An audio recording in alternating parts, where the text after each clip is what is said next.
नमस्कार प्रिय छात्रों, आज हम विभिन्न प्रकार के कंपटीशन एग्ज़ाम के लिए इतिहास की आज वीडियो बना रहे हैं। और इसमें हम आपको बहुत सारी चीज़ों के बारे में हमने पिछली वीडियो में पिछली कक्षा में हमने इसके बारे में जानकारी दे दी थी।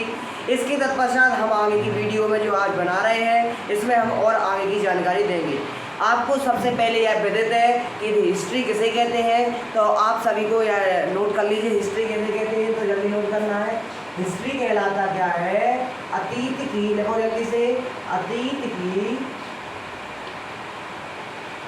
घटनाओं का, अतीत की घटनाओं का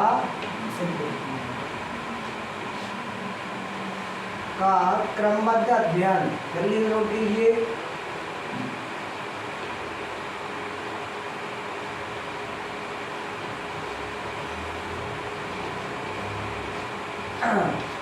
तो इतिहास का कहलाता है जो अतीत की घटनाएं होती हैं, जो प्राचीन काल की घटनाएं होती हैं, आज के समय से लेकर पूर्व काल जब तक कि मानव का निर्माण नहीं हुआ था वहाँ तक की जो घटनाएं होती हैं उनका एक क्रमबद्ध एवं विस्तारित रूप से जो अध्ययन कहलाता है इतिहास कहलाता है। हमें आशा है कि आपको इतिहास की परिभाषा समझ में आ गई होगी। तब हम इसके तत्पश्चात हम इसके प्रकारों की ओर आगे बढ़ते हैं। तो हमने इतिहास का जो प्रकार बताए थे अध्ययन की दृष्टि से, अध्ययन की दृष्टि से हमने प्रकार कितने प्रकार के बताए थे? आप सभी को पता होगा कि हमने इसके 3 प्रकार बताए थे। कितने? 3 प्रकार, जिसमें हमने पहला प्रकार आपको बताया था प्राग ऐतिहासिक काल।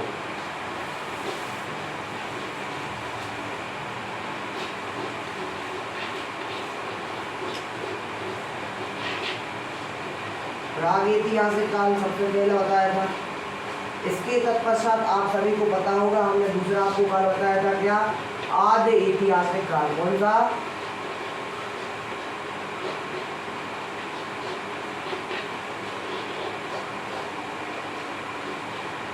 आदि ऐतिहासिक काल। और हमने आपका तीसरा जो बताया था ऐतिहासिक काल।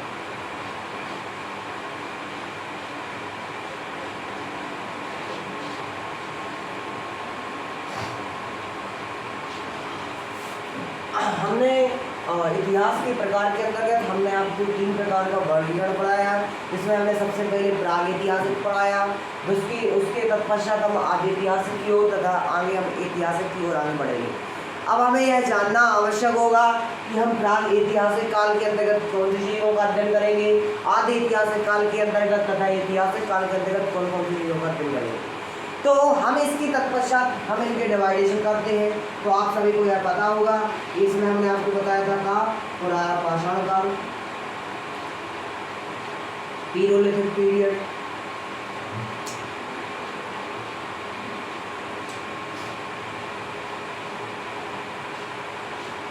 और दूसरा हमने बताया था का मध्यपाषाण काल,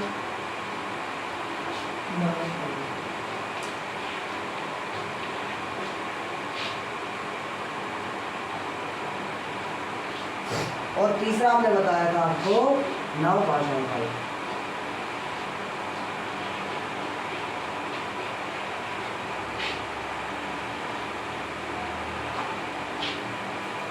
इसकी तत्पश्चात हमने आपको प्रागैतिहासिक काल के अंतर्गत पुरापाषाण काल और इसी के अंतर्गत मध्यपाषाण काल और इसी के अंतर्गत हमने नवपाषाण काल बताया।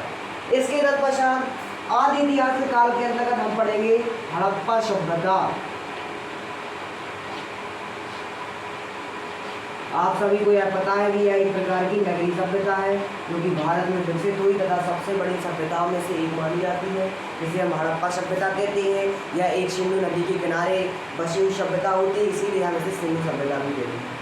इसके तत्पश्चात हम ऐतिहासिक काल के अंतर्गत प्राचीन काल,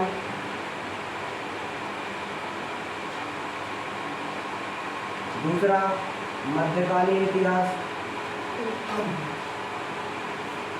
तथा आधुनिक इतिहास के बारे में पढ़ेंगे।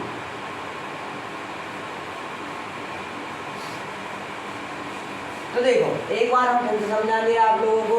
इतिहास जो कि अतीत की घटनाओं का अध्ययन होता है और एक प्रकार से क्रमबद्ध तरीके से तथा विस्तारित अध्ययन होता है। इसके तत्पश्चात इनके प्रकार के अंतर्गत प्रागैतिहासिक काल, आदि ऐतिहासिक काल और ऐतिहासिक काल। इसके यदि हम डिवाइडेशन की बात हो जाए तो इसमें सबसे पहला आता है पुरापाषाण काल, दूसरा नंबर आता है आपका मध्यपाषाण काल और तीसरा नंबर आता है आपका नवपाषाण काल। इसमें आपका जो हो गया हड़प्पा सभ्यता और इसमें आपका क्या हो गया प्राचीन काल, दूसरा हो गया मध्यकाल और तीसरा हो गया आधुनिक काल। हमें आशा है कि आपको ये वाली चीज़ें आपको बहुत अच्छी तरीके से समझ में आ गई होगी। और यदि आपसे पूछ लिया जाए इतिहास का जनक किसे कहा जाता है, जल्दी से नोट कीजिए, इतिहास का जनक किसे कहा जाता है तो हेरोडोटस को किसे कहा जाता है, हेरोडोटस को इतिहास का जनक कहा जाता है। इतिहास का जनक किसे कहा जाता है तो हेरोडोटस को इतिहास का जनक कहा जाता है। तो हमें आशा है कि आपको इतना आपको बहुत समझ में आ गया होगा। इसके तत्पश्चात हम आपको थोड़ा सा नोट कर लीजिए, फिर हम इसके आगे बताते हैं। इसके तत्पश्चात हम प्रागैतिहासिक काल के बारे में पढ़ेंगे और हमने आप सभी को बताया प्रागैतिहासिक काल की कितनी शाखा है। सबसे पहला आपको हमने बताया क्या पुरापाषाण काल,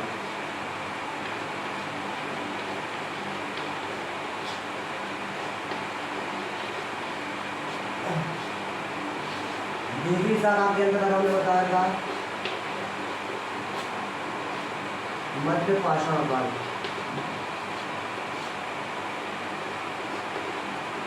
और तीसरा बताया आपको क्या नवपाषाण काल।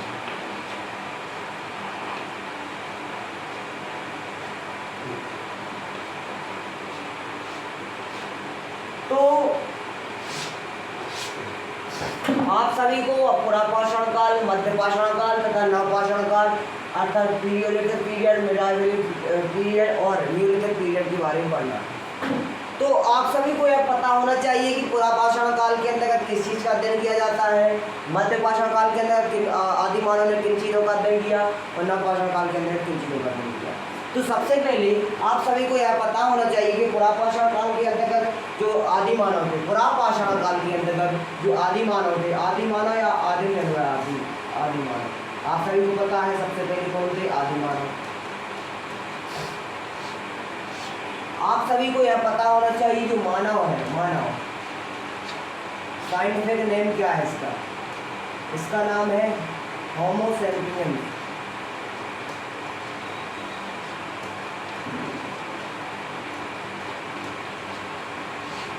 इसका अर्थ क्या होता है ज्ञानी मानव या ज्ञानी व्यक्ति, ठीक है। तो अब आदि मानव, तो आदि मानव का जो पुरापाषाण काल में जीवन इसका हुआ करता था वह एक प्रकार से शिकारी जीवन हुआ करता था और उनका जो उद्देश्य था खाना बदोश की जिंदगी हुआ करती थी।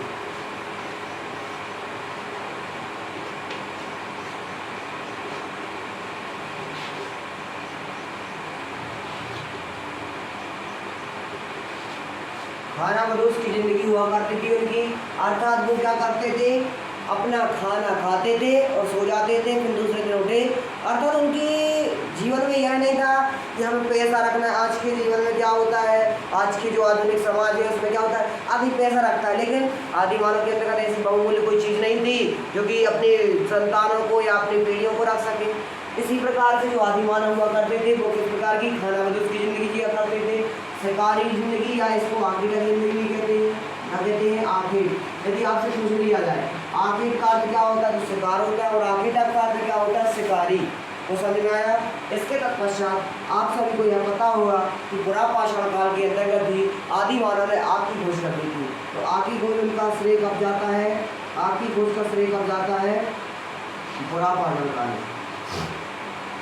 और इसके तत्पश्चात यदि आपसे पूछ लिया जाए आग की खोज तो कंप्लीट हो गई, आग की खोज के तत्पश्चात उन्होंने किस चीज़ का, आप सभी को पता है कि इन्होंने औजारों को, पत्थर की औजारों का उपयोग किया।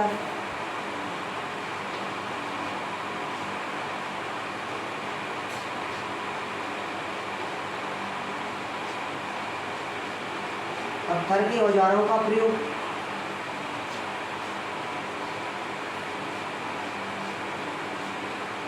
तो तो उन्होंने पत्थर के औजारों का प्रयोग किया है। इसके तत्पश्चात अब आ जाते हैं मध्य पाषाण काल में। अब मध्य पाषाण काल में आप सभी को पता है, हमने आप पिछली कक्षाओं में बता दिया था, हम आज इसका रिवीजन करवा रहे हैं। जो मध्य पाषाण काल में है आप सभी को पता होगा, अंत्योष्टि संस्कार ने करवाया था। अंत्योष्टि संस्कार प्रारंभ किया था। अंत्योष्टि संस्कार या कार्यक्रम, संस्कार या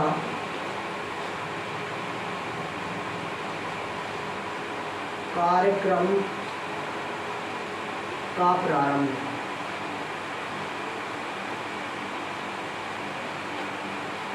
कब किया था इन्होंने?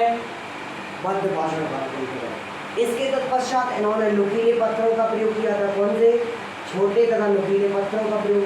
आप सभी को पता है प्रारंभ काल में उन्होंने ऐसे पत्थर का उपयोग किया, फिर उन्होंने पत्थरों को छीला, फिर छोटे छोटे करके फिर नुकीले पत्थरों का निर्माण किया, अतः छोटे और नुकीले पत्थरों का उपयोग किया। इसके तत्पश्चात इन्होंने इसी काल में किसकी? पशुपालन की, जो पशुपालन है, पशुपालन को भी इन्होंने क्या कर दिया? स्टार्ट कर दिया। और इसमें पशुपालन में सबसे पहले जो जानवर उन्होंने पाला था उसका नाम था कुत्ता। क्या नाम था? पेपर में आता है। आदि मानव द्वारा सबसे पहले पाले जाने वाले पशु का क्या नाम है? तो कुत्ता नाम है। ठीक है, तो आप सभी को पुरापाषाण काल और मध्य पाषाण काल समझ में आ गया होगा। इसके तत्पश्चात हम नवपाषाण काल में आते हैं। इसमें आप सभी को पता है इन्होंने कृषि का विकास कर लिया था। अब कृषि का विकास कर लिया, इसका अर्थ हुआ उन्होंने किसके? हल का भी विकास कर लिया, जब तो वो कृषि करते थे, कर लिया। इसके तत्पश्चात उन्होंने पहिए का भी आविष्कार कर लिया। पहिए, अब बोलेंगे पहिए कैसा आविष्कार? वो तो कोई भी बना सकता। पहिया का अर्थ ये नहीं होता कि मतलब जो लड़काने वाला। इससे आप देख सकते हैं यदि ये नहीं होता तो उससे बहुत सारी चीज़ें, आज गाड़ी चल रही है, बहुत सारी रोलर मशीन चल रही है, बहुत सारी ऐसे ऐसे इक्विपमेंट्स हैं जो पहिए के बेस पे बने थे। तो एक प्रकार से यदि किसी भी चीज़ का बहुत एक बड़े समाज में बहुत बड़ा रोल होता है तो उसे हम क्या कहते हैं? आविष्कार के रूप में देखते हैं। ठीक है, इसके तत्पश्चात आपको हमने बता दिया कृषि, हल, पहिया आदि के इनमें क्या की है। अब देखो, अब इनने यदि कृषि कर लिया है तो इसका क्या होगा? इनने स्थायी जीवन का स्टार्ट कर दिया। स्थायी जीवन, तो क्वेश्चन आ सकता है आदि मानव ने स्थायी जीवन कब से प्रारंभ किया? तो मानव ने स्थायी जीवन कब से प्रारंभ किया? जब उन्होंने कृषि का उत्पादन कर दिया। कृषि उत्पादन न, इसके तत्पश्चात यदि आपसे पूछ लिया जाए कृषि के सबसे पहले साक्ष्य कहाँ पे मिले हैं? तो मेहरगढ़ में। कहाँ पे? मेहरगढ़। ये कहाँ पर आता है? तो बलूचिस्तान, पाकिस्तान में।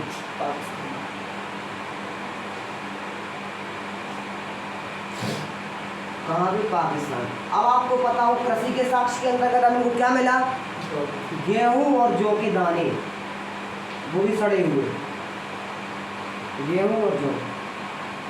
और ये भी है कि विश्व में सबसे पहले जो जिस चीज़ की फसल हुई है वो गेहूं और जौ है। ठीक है ना? तो आप सभी को यह पता होना चाहिए। इसके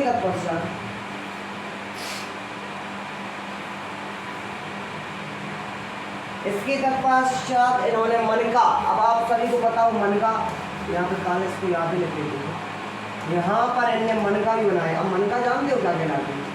मनका बहुत सारे लोग जानते होंगे, मनका का अर्थ मटका होता है। मटका नहीं होता है इसका अर्थ। आप सभी ने क्या, यदि आपने माला देखी है, यदि आपने माला देखी हो और एक रस्सी से यदि उसको गुथ दिया जाए तो एक माला कहलाती है फूलों को।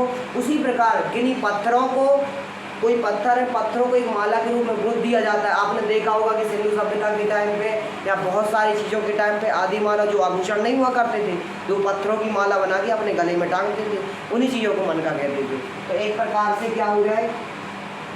पत्थरों की माला, पत्थरों की माला जिनका उपयोग क्या करते थे जी? इसमें अपने सौंदर्य को प्रदर्शित करने में करते थे। आप सभी को पता हो कि जब हड़प्पा सभ्यता हुआ करती थी तो हड़प्पा सभ्यता में जे मतलब पत्थर की मतलब जे भी मिले हैं। और आप सभी को यह भी पता होगा कि आपने मोहनजोदड़ो मूवी देखी होगी, उसमें बहुत सारे आभूषणों का इस तरीके से मनकों का प्रयोग किया गया है। और आपने यह भी देखा होगा एक जो इम्पोर्टेंट चीज़ है कि हड़प्पा सभ्यता में लिपस्टिक, तेल, कंघी, पाउडर, इन चीज़ों का भी अवशेष मिले हैं। आशा है कि आपको यह समझ में आ गया होगा। जल्दी से नोट कीजिए, फिर हम इसके आगे बढ़ते हैं। ठीक है, 5 मिनट का टाइम दे रहे हैं।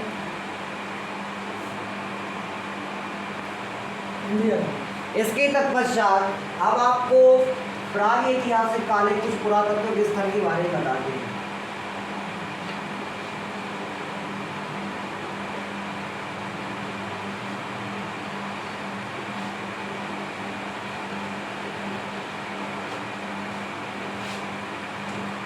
तो सबसे पहले हम इंडिया का मैप ड्रॉ करेंगे।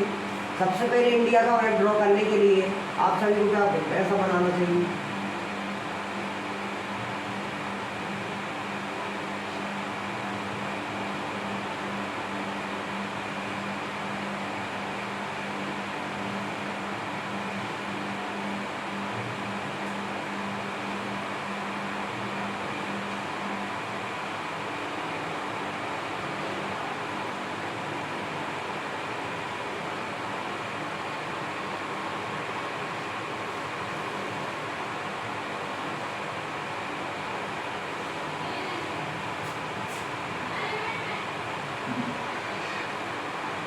तो इस तरीके से आप इंडिया को बना सकते हैं। अब आपको कुछ पुरातत्व के स्थल, जैसे हमने आपको सबसे पहला मेहरगढ़ बताया, जो कि कृषि के लिए सबसे पहला साक्ष्य था कि नहीं था? अब था तो कृषि का। जी मेहरगढ़ कहाँ पर स्थित है? तो आप सभी को पता होना चाहिए कि मेहरगढ़ जो पड़ता है पाकिस्तान का एरिया, तो यहाँ पर स्थित कौन सी जगह है? मेहरगढ़।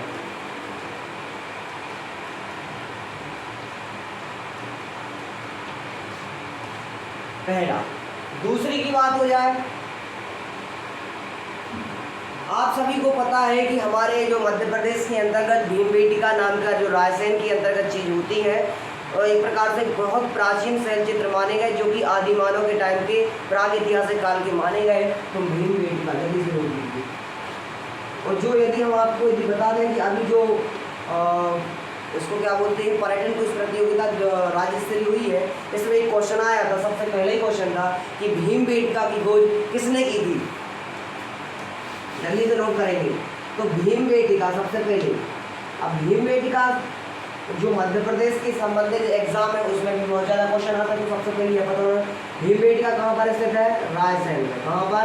रायसेन में। अब आपको यह पता होना चाहिए जो भीमबेटका है किस चीज़ के लिए प्रसिद्ध है? तो किसके लिए प्रसिद्ध है? शैल चित्रों के लिए। अब शैल चित्र कैसे कहते हैं? जो पत्थर होते हैं, पत्थरों पर जो चित्र बनाए जाते हैं उनको हम शैल चित्र कहते हैं। शैल अर्थात शिला अर्थात पत्थर, और चित्र का अर्थ होगा चित्रकारी। तो भीमबेटका के अंतर्गत शैल चित्र प्राप्त हुए, जो कि रायसेन से अपन को मिलते हैं। और अब आपको यह भी पता होना चाहिए कि भीमबेटका की खोज किसने की थी? तो नोट कीजिए, विष्णु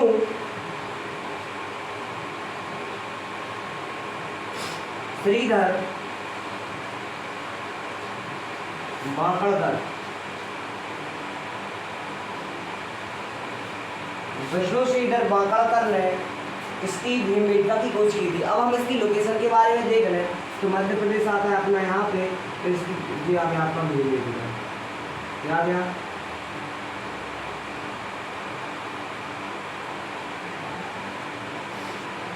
तो आपके दो पुरातत्व के स्थल हो गए। इसके तत्पश्चात आपका एक तीसरा सबसे इम्पोर्टेंट स्थल है कोलढीबा। क्या है?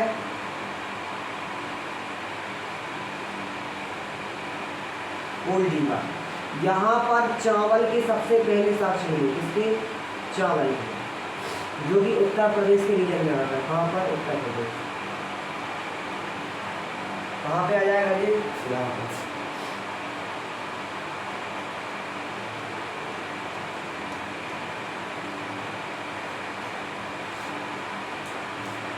तो आशा है कि इसके आपको बहुत सारे पुरातत्व स्थल के बारे में पता चला होगा। अब हम इसके बारे में कुछ इम्पोर्टेंट 2-4 पॉइंट और बताते हैं जो बहुत ज़्यादा इम्पोर्टेंट है पेपर के हिसाब से। ठीक है, तो नोट करना है सबको। भारत के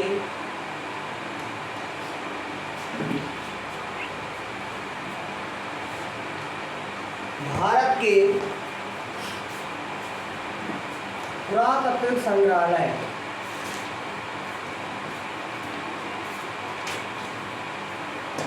पुरातात्विक संग्रहालय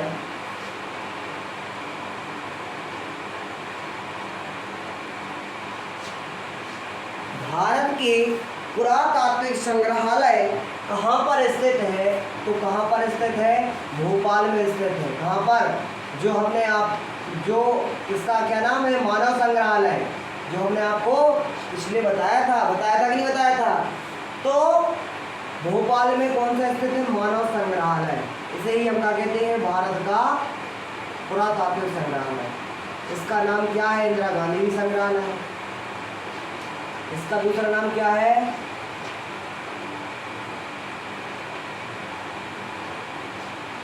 इंदिरा गांधी पुरातात्विक संग्रहालय। आप लोग कर सकते हैं। आपका पहला पॉइंट ये कंप्लीट हुआ। अब आपको यह क्वेश्चन पूछ सकते हैं कि विश्व स्तर पर सबसे बड़ा पुरातात्विक संग्रहालय कौन सा है? तो आप सभी लोग नोट करिए, विश्व स्तर पर जो सबसे बड़ा पुरातात्विक संग्रहालय विश्व स्तर, नोट कीजिए, विश्व स्तर पर सबसे बड़ा संग्रहालय कहाँ पर स्थित है? तो नोट कीजिए, कोपेनहेगन।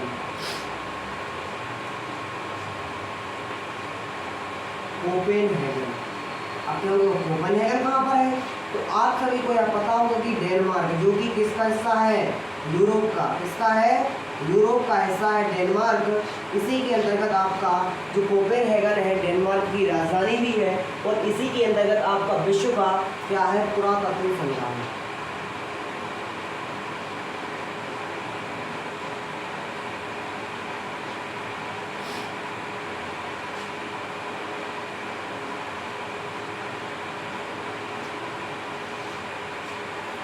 तो आप इतना नोट कीजिए, 5 मिनट का टाइम दे रहा है आपको।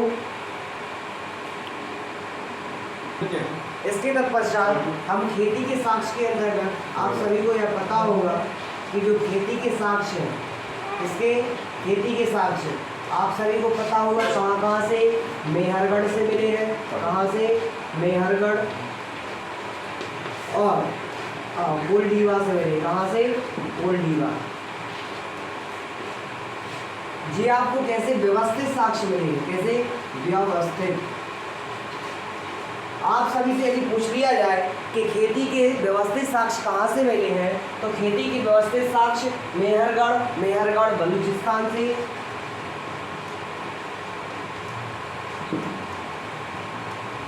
तथा गोलडीवा से चावल के साक्ष्य मिले हैं। चावल के साक्ष्य मिले, और गोलडीवा कहाँ पे पड़ता है? आपका उत्तर प्रदेश में पड़ता है। कहाँ पर? उत्तर प्रदेश में पड़ता है।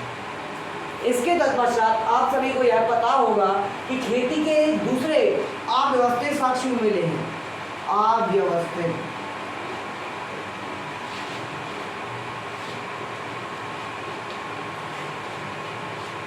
इसके आपको अव्यवस्थित साक्ष्य मिले हैं। तो अव्यवस्थित साक्ष्य आपको कहाँ से मिले हैं? वेरी वेरी इंपोर्टेंट है जी, आपको आदमगढ़ से मिले हैं। कहाँ से? आदमगढ़। वेरी इंपोर्टेंट, आदमगढ़ से मिले हैं आपको। और आपसे यदि पूछ लिया जाए, बागोर से मिले हैं। कहाँ से? बागोर से। और यदि आपसे पूछ लिया जाए, एक और है, इसको कहते हैं सराय बहादुर। क्या कहते हैं? सराय बहादुर।